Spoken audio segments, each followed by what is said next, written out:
voilà, je viens de rentrer de 2 mois d'expédition à Madagascar. Enfin, pas du tout d'expédition parce que je n'ai pas voyagé à Madagascar, mais j'ai vécu à Madagascar pendant 2 mois. Et 2 mois absolument immersifs, si je puis dire, parce que je suis restée 54 jours, donc du coup, dans une famille malgache. J'ai mangé comme les malgaches, je me suis douchée comme les malgaches. Enfin bref, j'étais totalement immersée dans leur culture locale.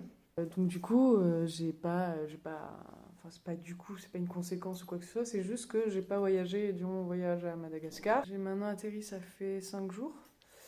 Et c'est vrai que plus le temps passe et plus je me dis, il faut que je garde ces notions, ces petites réflexions que j'ai post-atterrissage. Je sais que ce que j'ai vécu à Madagascar, je ne l'oublierai jamais. C'était une chance incroyable, vraiment, parce que la plupart des gens, j'imagine, qui vont dans des pays d'Afrique, à part s'ils n'ont pas de famille là-bas, on n'a pas les moyens forcément de se rendre compte de comment les autres personnes vivent là-bas, les personnes du pays en question. Et donc du coup, c'est pour ça que je pense que, enfin, c'est sûr même ce que j'ai vécu à Madagascar, va clairement s'imprimer dans mon cerveau, dans ma manière de penser, dans ma manière de faire, de vivre ma vie, de vivre mon quotidien. Et du coup, il y a des trucs qui vont rester, forcément, c'est sûr.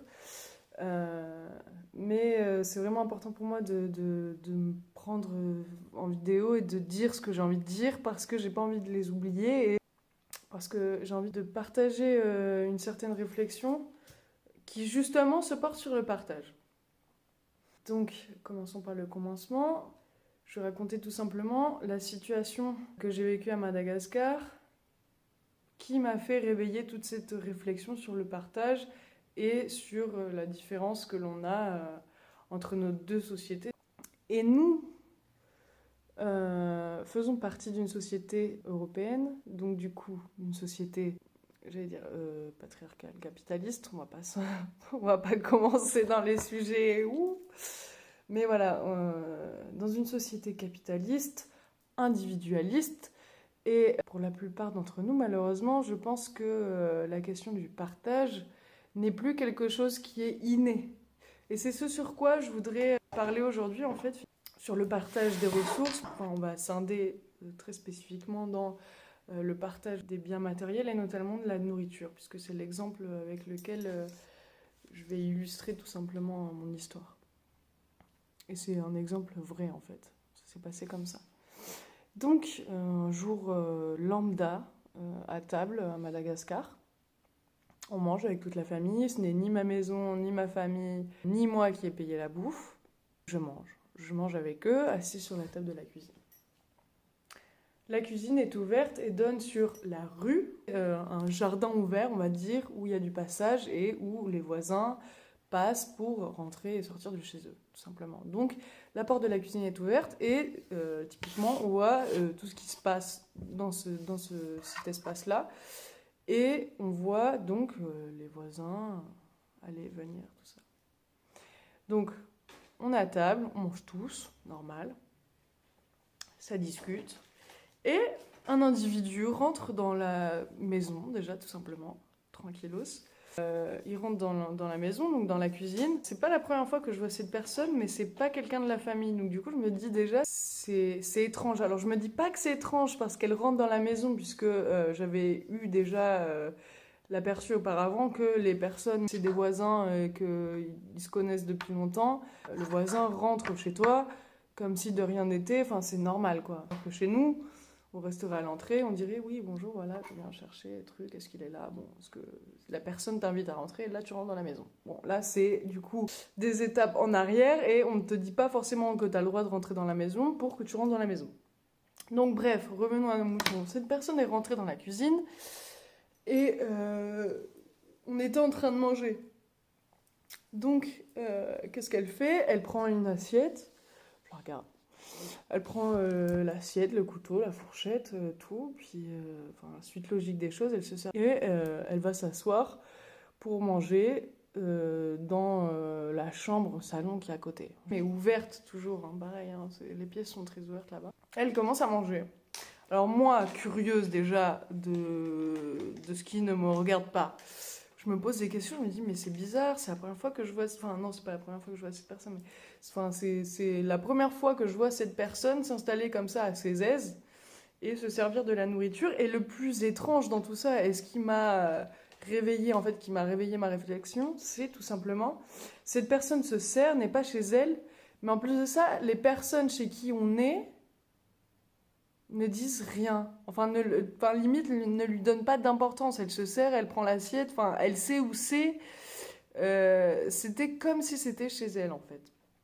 Et donc, véritablement, la personne qui a fait ça incarne l'expression tu t'assois et tu fais comme chez toi. Voilà. C'était clairement ça. Donc, elle dit pas ni merci, ni s'il te plaît, ni je peux. En fait, elle le fait, tout simplement. Et c'est là où je me suis dit, en fait, mais c'est bizarre. C'est bizarre de faire ça. C'est bizarre parce que, en fait, quoi, c'est bizarre? Pourquoi c'est bizarre? Pourquoi je me suis dit que c'était bizarre alors que c'était la seule à trouver que c'était bizarre? Parce que les gens chez qui on était n'ont même pas relevé rien, quoi que ce soit. C'était normal. Genre, ils ont juste levé la tête, ils ont continué à bouffer comme s'il n'y avait rien, en fait. C'était juste moi qui me disais, mais pourquoi cette personne fait ça alors qu'elle n'est pas chez elle? Et je me suis dit, mais est-ce que c'est pas bizarre que moi, je trouve ça bizarre? Enfin, meaning, ok, je sais que je suis pas chez moi, c'est pas ma nourriture, tout ça, donc déjà, je devrais même pas m'en occuper. Mais en passant ce point-là, genre, pourquoi je trouve ça bizarre? Parce que nous, on n'a pas été habitués comme ça. Normalement, normalement, quelqu'un vient manger chez toi, il est invité, simplement, vous avez prévu de faire une bouffe, et ensuite, la personne se sert ou tu la sers et elle mange, quoi. Mais très peu de fois, très peu de fois, on va voir quelqu'un rentrer chez moi, prendre l'assiette et se servir dans la casserole. Enfin, même moi, je pense que je vais être là en mode, t'aurais pu demander, quoi. Enfin, je sais pas, à part si c'est une personne, voilà, très spéciale ou ça n'aurait pas lieu d'être dit, quoi. Mais tout simplement, enfin, je sais pas, c'est pas dans nos habitudes culturelles, je pense, euh, que quelqu'un arrive chez toi et se serve alors que c'était pas prévu que vous bouffiez ensemble, quoi.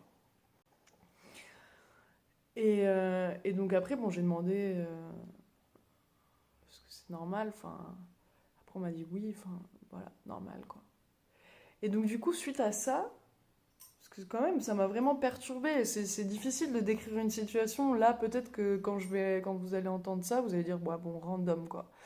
Mais quand on la voit, enfin, je sais pas si j'ai bien illustré avec des mots, mais c'était vraiment, j'y ai repensé en fin d'après-midi et le soir même, je me suis dit, mais c'est waouh, quoi. Enfin, c'est vraiment différent de chez nous, tout simplement. J'ai pas jugé, j'ai pas dit que c'était bien, j'ai pas dit que c'était mal, nous, ce qu'on faisait ou eux, ce qu'ils font.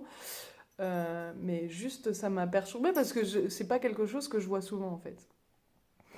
Et donc, après est venue cette pensée de, mais en fait, c'est toi qui es totalement bizarre de penser que c'est bizarre que quelqu'un vient et s'assoit pour manger, pour partager le repas, etc. Je balise, en fait. Donc j'ai balisé sur peut-être le comportement de la personne qui arrive comme ça et qui demande rien. Mais j'ai aussi balisé sur le fait que les personnes chez qui on était considéraient ça tellement normal qu'elles n'ont même pas, si ce n'est enfin, relevé la tête pour regarder la situation, puisqu'il n'y avait rien de problématique finalement, il n'y avait rien de déclencheur, il y avait rien en fait, c'était juste normal. C'est une personne a faim, elle rentre, elle mange. Voilà, tout simplement. Pourquoi, même si c'est quelque chose qu'on ne vit pas dans notre société, on doit bugger comme ça? Pourquoi ça me fait bugger en fait finalement cette situation? Ben, je me suis dit oui, c'est vrai que chez nous ça se passerait pas comme ça puisqu'on on attend toujours l'approbation de l'autre, on attend que l'autre nous emmène quelque chose pour pouvoir se servir ou en général, oui, on attend qu'on nous ait proposé. À part si c'est ma propre éducation et je ne me suis pas rendu compte de ce qui se passe autour de moi, on attend que ça vienne à nous plutôt que le demander pour que ça vienne à soi. Et en fait, je me suis dit tout simplement, c'est pas inné chez nous le partage. C'est plus inné chez nous le partage. C'est plus inné parce que on a perdu ça de par oui, cette société toujours en progrès, cette société qui va à 1000 à l'heure, l'utilisation des téléphones portables, le fait que déjà nos propres familles soient moins nombreuses, peut-être que celle d'une autre, où on a plus l'habitude de cohabiter, on a plus de frères et sœurs, on a plus de cousins, et donc du coup forcément, vu qu'on n'est pas l'enfant unique, où on est moins seul, on va avoir cette notion de partager, d'offrir, de diviser, quoi. Mais de manière générale, non, enfin, c'est pas quelque chose dans notre société qui est vécu au quotidien, le partage. Et donc du coup, on n'a plus cette notion de partage qui est juste essentielle et vitale, primordiale, primitive, quoi. C'est une qualité que tout le monde a au fond de soi, mais elle n'est pas réveillée, elle n'est pas potentialisée, parce que dans notre propre société, comment on dit ça? On subsiste. On subsiste à ses propres moyens en général, et ça nous suffit, même si on est ric-rac, et donc du coup, offrir quelque chose à un autre, ça reste quand même assez spécial. Voilà, donc des occasions type Noël, anniversaire, fête, où j'ai eu une petite prime là, je peux me permettre de. Mais offrir quelque chose, partager quelque chose, c'est pas quelque chose de très conscient chez nous et de très pratiqué. Et je peux même prendre l'exemple d'un sourire ou d'une conversation avec un étranger, par exemple.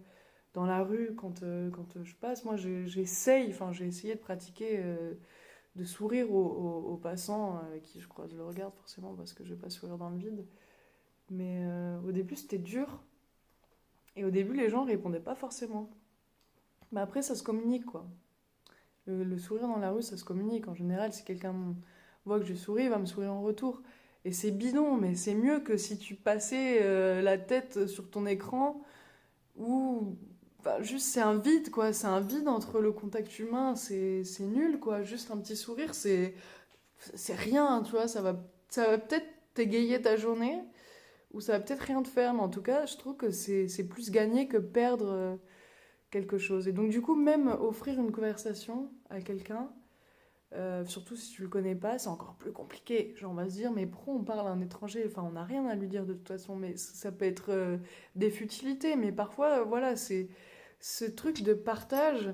Comme je reprends l'histoire à Madagascar avec cette personne qui est rentrée sans rien demander et qui s'est servie, c'est aussi très simple pour eux de faire une conversation avec quelqu'un qu'ils connaissent pas, tout simplement parce que alors je vais pas m'aventurer dans les tout simplement parce que je suis pas née là-bas, j'ai pas vécu là-bas assez longtemps pour savoir, mais voilà, les relations humaines, le contact humain est beaucoup plus simple et beaucoup moins pensé, beaucoup moins réfléchi. Les gens disent ce qu'ils pensent, les gens n'ont pas peur du récepteur, enfin de la personne à qui ils parlent. Les gens sont plus simplifient les relations humaines, comme ça devrait l'être en fait.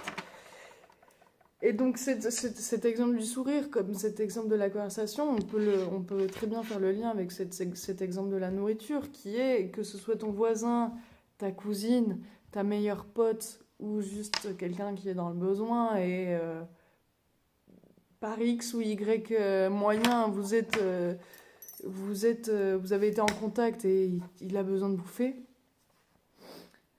Eh ben, je trouve que ce partage, il doit pas être questionné, il doit pas être vu comme moi j'ai eu ces yeux de mais qu'est-ce qu'elle fait cette personne, c'est trop bizarre, elle demande même pas, elle se sert, enfin je sais pas, avant tu dis s'il te plaît, merci, non, c'est juste en fait le partage, il faut se dire que ça vient de bon cœur tout simplement, c'est fait de bon cœur. Et en fait tout simplement c'est juste que ça doit pas trop être questionné. Un sourire dans la rue, une conversation avec quelqu'un, un plat de riz à offrir à quelqu'un, à partager avec quelqu'un. Ça doit pas être questionné, ça doit pas prendre des mimiques, ça doit pas être, ça doit pas être réfléchi tout simplement.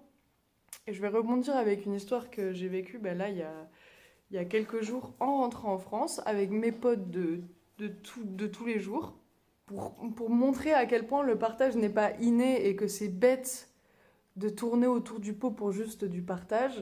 Je vais raconter donc cette histoire qui s'est passée là il y a 2 jours avec des potes, on était ici même dans le salon. Et après le petit pétard, on avait un peu faim, quoi. Et donc, ce jour même, j'avais mangé un petit bout de ma chocolatine aux amandes et il restait un croissant. Mais en gros, il restait cette choco-là et il restait ce croissant. Et je ramène cette poche-là, encore presque pleine. Et je commence à déchirer un petit morceau de choco et en gros, je pose la poche au milieu de la table sur laquelle est posé ce portable. Et il y a mes deux potes à côté. Je leur dis en gros, bon ben voilà, si vous avez la dalle, c'est ici, quoi, c'est dans la poche. Donc là où j'ai peut-être fait une erreur, ce serait de ne pas avoir sorti les viennoiseries et de l'avoir posé sur une assiette. Mais ça c'est un détail. C'est en fait, le truc qui s'est passé, c'est que j'ai mis cette poche au milieu et on avait tous les trois la dalle. Mais tous les deux, ils se sont pas approchés de cette poche. J'étais là, mais bon, au bout d'un moment, c'est con, ils m'ont dit ils m'ont pas demandé. J'ai ramené moi, donc c'était offert, quoi. Et j'ai juste dit, ben voilà, allez-y, en gros, c'est go, c'est feu vert, vous pouvez y aller. Et ils se sont pas approchés, genre ils ont zioté la poche, mais ils s'approchaient pas. De première réflexion, je me suis dit, bon, c'est peut-être...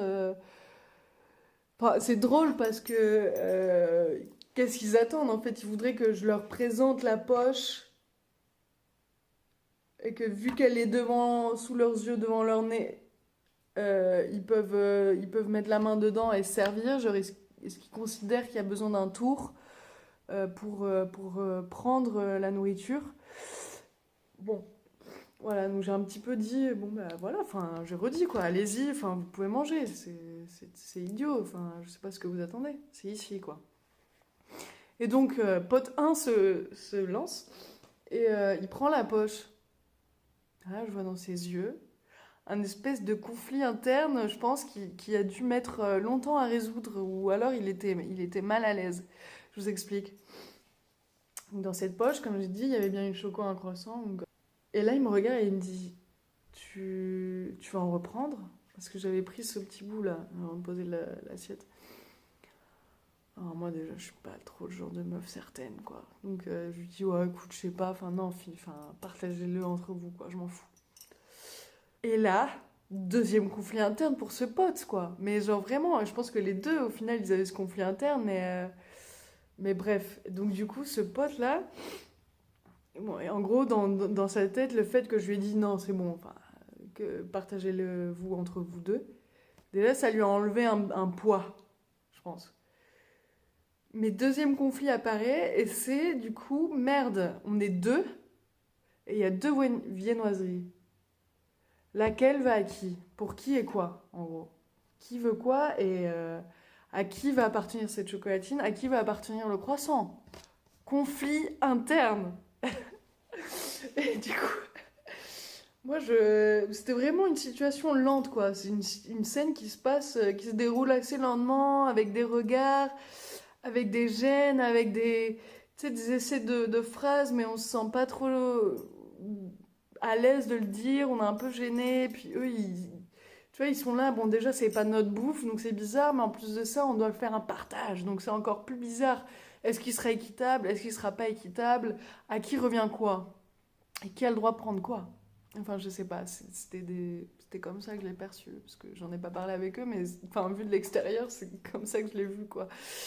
Et voilà, ce pote numéro 1 qui avait la poche dans les mains, il regarde pote numéro 2 et il dit bon alors tu préfères quoi tu veux quoi et tout moi je préfère la chocolatine en même temps normal quoi qui veut chocolatine aux amandes et croissant tout le monde préfère chocolatine aux amandes non je sais pas je trouvais ça normal mais bon et donc du coup et donc voilà c'était en gros poser des questions réfléchir sur qui va voir quoi. Ah bon, écoutez, on va les laisser se démerder entre eux, quoi. On a 25 piges, ça devrait aller, ça devrait finir vite, cette histoire, quand même. Et du coup, bon, il a laissé sous-entendre que oui, lui préférait la chocolatine aux amandes. Et si c'était pas un problème pour pote numéro 2, d'abord, juste le croissant. Moi, un peu perturbée, tu vois, je passais 2 mois en Afrique. Voilà, je vous ai donné l'exemple là, de la personne qui fait comme chez elle. Pour moi, cette situation, tu vois, c'est bizarre déjà de voir deux personnes. Il y a deux trucs, deux personnes. Bon, ça n'a pas l'air si compliqué que ça. Même mathématiquement parlant, voilà. Enfin, on peut trouver une solution à ce conflit, quoi. Et donc, du coup, pote numéro un a très envie de cette choco. Pote numéro 2, bon, bah, il est un peu dans le cul, quoi. Il s'est pris que le croissant. Je les regarde comme ça, mais vraiment, genre en suspens. J'étais genre en mode. Comme le bouton d'une vidéo, là, avec les deux traits, en mode pause. Genre, qu'est-ce qui se passe dans ma tête? Genre, j'ai rien dit, tu vois, mais j'étais là, mais. Hein, mais c'est hyper étrange cette situation. J'aurais été à leur place, j'aurais foutu ma main dans le paquet, j'aurais coupé la chocolatine aux amandes en deux et j'aurais coupé le croissant en deux. Non? Est-ce que je sais. Enfin, ça me paraît. Bah, plus équitable, plus logique, plus juste, quoi. Enfin, tout le monde a envie de bouffer la choco aux amandes. Enfin, c'est normal. Donc, ouais, ce que c'était ça, c'était de voir que l'un doit avoir quelque chose et l'autre doit avoir quelque chose. Mais il n'a jamais été question, là, dans leur équation de résolution de conflit, il n'a jamais été de question de diviser les deux trucs en deux. Que chacun ait un bout de chocolat, un bout de croissant. Enfin, c'est normal, quoi. Enfin, normal. Euh, Donc, il n'a pas été question de ça. Et moi, à la fin, je dis, mais vous êtes con. Et mon pote, là, qui est le pote numéro 2, qui a eu que le croissant, il m'a dit, non, mais c'est bon, moi, ça va. Mais je savais qu'il avait le seum, un seum profond, au fond, de ne pas avoir eu droit à sa part de chocolatine aux amandes, quoi. J'ai regardé, j'ai pensé très fort, hein. Je leur ai dit un peu moins fort, mais je dis, mais vous êtes cons, c'est ouf. Et puis j'ai dit à pote numéro 1, mais vas-y, mais enfin t'es dégueulasse, enfin propose-lui de la chocolatine, quoi. Et il a dit bah non, l'autre il en veut pas. Mais ça se voyait qu'en fait même affirmer sa propre envie d'avoir ce morceau de chocolatine, c'était pas. Non, c'était pas possible pour lui. C'était pas possible. Il préférait. Voilà quoi. Il a pas. Voilà, c'était cette notion, encore une fois, de c'est pas ma nourriture, on me l'offre, je vais pas faire des histoires. Mais le partage, c'est pas quelque chose de d'inné. Et même quand c'est un truc de merde comme ça, où il y a le même nombre de personnes, le même nombre de bouffes, c'était pas normal de diviser, c'était pas normal de partager. La même situation avec le même nombre de personnes en Afrique, les personnes elles se servent. Elles disent trop. Enfin, c'est normal en fait. T'as ramené, elles vont même pas dire ah trop cool, il y a de la bouffe ou quoi. Elles se servent parce que la bouffe elle est au milieu, elle est présentée. Et puis même si j'aurais gardé la poche dans la main, ils auraient mis sûrement leurs mains dedans en faisant un petit eye contact ou un truc pour chercher peut-être cette approbation dont j'ai parlé tout à l'heure que l'on a dans notre culture européenne, quoi, plus présente que dans d'autres cultures. Mais en tout cas, voilà, si toi tu l'as, quelqu'un d'autre peut l'avoir aussi.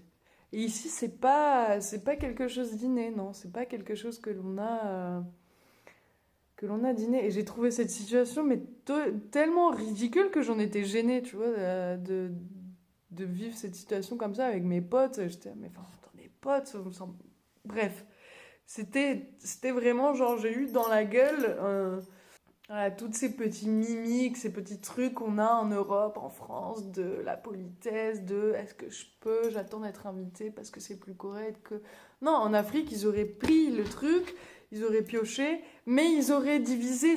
Je mettrais presque ma main à couper. Je sais pas, hein, après peut-être que je peux totalement me tromper, mais je pense pas. C'est quand même quelque chose que j'ai vu. Puis même, pour revenir à cette situation-là, où il y a eu la personne qui s'est servie et qui a fait comme chez elle sans qu'elle y soit invitée, je l'ai vu avec d'autres personnes dans d'autres maisons. Donc c'est pas forcément ce propriétaire-là qui est super cool et le voisin qui se connaissent depuis toute la vie. C'est vraiment quelque chose qui se fait. Et je pense que nous, on devrait pratiquer davantage ce genre de choses, comme cultiver cette pratique de faire un sourire à quelqu'un, même si tu le connais pas. Avoir une conversation, ne pas avoir ces préjugés de on se connaît pas, c'est bizarre, ou on devrait pas se parler parce que c'était tellement beaucoup plus fluide et beaucoup plus naturel là-bas que voir cette petite situation des deux viennoiseries avec mes deux potes, j'étais là, mais waouh, chelou quoi, mais vraiment, on devrait pas passer 5 minutes sur une histoire comme ça. On va pas s'arrêter pour faire un truc, ça avait l'air d'être le champion, enfin les Jeux Olympiques du partage de chocolatine quoi, c'était trop. What? Enfin, c'était gênant vraiment.